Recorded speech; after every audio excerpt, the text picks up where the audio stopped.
Quante persone ti avranno detto che la cervicale verticalizzata, o meglio la perdita della curvatura della tua cervicale, del tuo collo naturale, ti crea sti problemi persistenti di magari anche sbandamento, vertigini, senso di ansia costante e quindi dici ma vuoi vedere che è proprio tutto deriva da questa risonanza magnetica che mi è stata fatta poco tempo fa e si vedono questa linea retta della cervicale.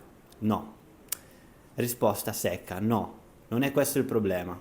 La cervicale verticalizzata, se è un problema, è una conseguenza della tua tensione nella zona del collo. Quindi, primo step, probabilmente l'hai già fatto, vai a fare della posturale, fisioterapia, massaggi.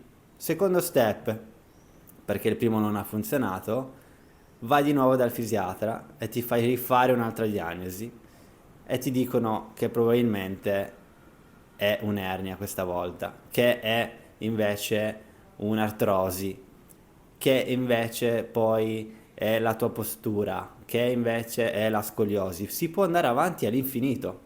La prima cosa da fare è smetterla di fare diagnosi strutturali, se soffri di dolori persistenti al collo. Le diagnosi strutturali le avrai fatte per evitare problematiche gravi che non hai, perché altrimenti saresti già morto dopo un anno o due che soffri di cervicalgia, giusto? Ora, la cosa principale da capire è che questa benedetta cervicale verticalizzata è una conseguenza della tensione. La tensione ai muscoli è derivata da una tensione emotiva. Questa tensione emotiva è derivata da come abbiamo vissuto la nostra vita, come stiamo vivendo la nostra vita oggi, preoccupazioni, stress. Ovviamente tutto arriva da delle abitudini, no? Dallo stile di vita, che è in tuo controllo.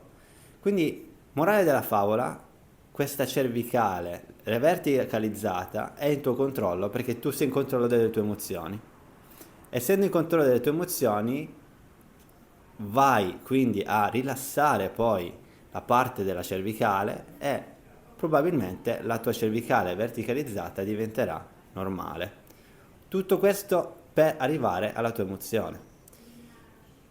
Fammi sapere se anche a te ti è stata diagnosticata questa cervicale verticalizzata e cosa ti è stato detto, perché molte persone non lo sanno di questo collegamento.